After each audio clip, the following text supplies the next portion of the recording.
Luke, just talk about what it's like to get your first higher ground experience in, knowing you're from Cincinnati. Just talk about the environment here at camp. I love it.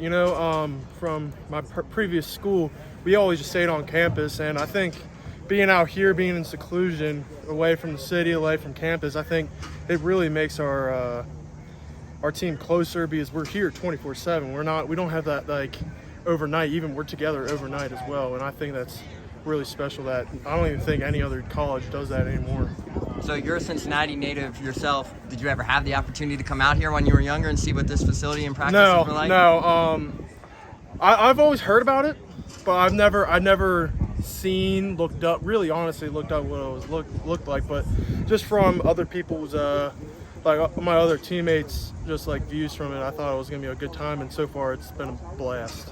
Did they give you any messages of what higher ground was like heading into this week? Yeah, they said it was hot, muggy all the time, but luckily so far today was really our first hot day. So yeah, I kind of felt it today, but I mean, we got through it, and I'm excited for tomorrow. Now, you made the decision to transfer back home and follow this coaching staff. Just walk us through what that decision was like for you. So really, when I woke up that day, I think it was like Monday, it was like 2 or 3 days after we found out we were playing Cincinnati. I just saw before I even saw the news, I just saw a bunch of texts from family and friends saying like, what's going on? Like, did you hear anything? Are you transferring, honestly? And I'm like, what are you guys talking about? First thing, we saw the news, coach told us, I'm like, damn, like that's kind of crazy. And then, I was just like, I was kind of like, what's the word? Caught by surprise a little bit? I was caught by surprise, really. I was like, damn, like he's coming to Cincinnati, like I'm from there. And literally the next day, like I didn't have a chance to talk to Coach Sapp. I was talking to other coaches, say like, hey, like I'm gonna be coming. Like if you guys are coming, I'm going with you guys. There's no stopping me. Like I told my own old teammates, I'm like, hey guys, like I'm sorry, like I just gotta go. Like I'm going back home, going with Coach Sapp and the rest of the staff. So it's been a blast so far. So you talk about the other coaches. It seems like you have a very good relationship with Coach Cardwell. Just walk us through that relationship a little bit. So he was there when I was getting recruited in 2019.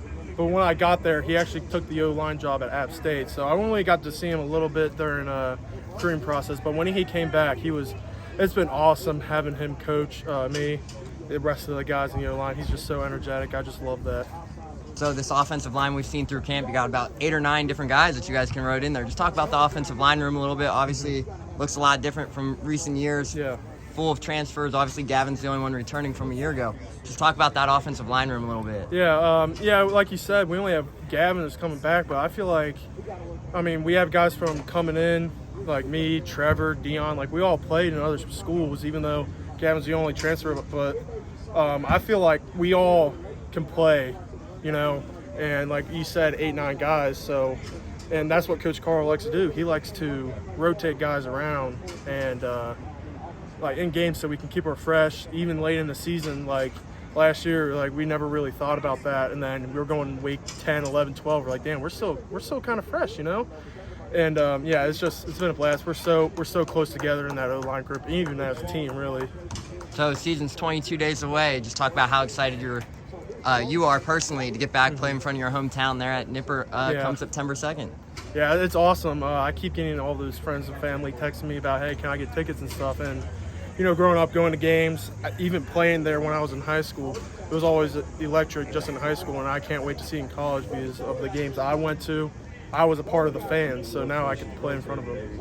So you also went to Elder. I know Westsiders always typically have that big fan base following. Have you had any high school coaches reach out, want to come back, support you, or even just set up conversations, meetings since you've been back? Yeah, when I transferred, I was back at home in December, and right before we came back in January, I was over at my high school lifting, and we just talked about, I called my old high school coach about the whole, transferring thing because his son did, and he gave me good advice, and we just kept talking like other coaches and stuff, so it was nice talking to them again. Was that your first time working out in that new weight room over there, and what were your impressions on that? So they finished the summer of my senior year, so I had that pretty much the end of summer and that whole first year.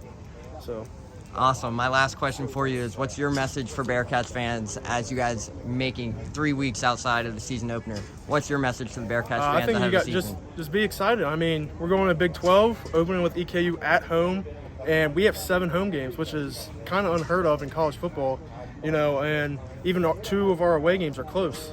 So I think we should all come out, just be proud, get loud, and yeah. Awesome. Thanks, Luke. All right.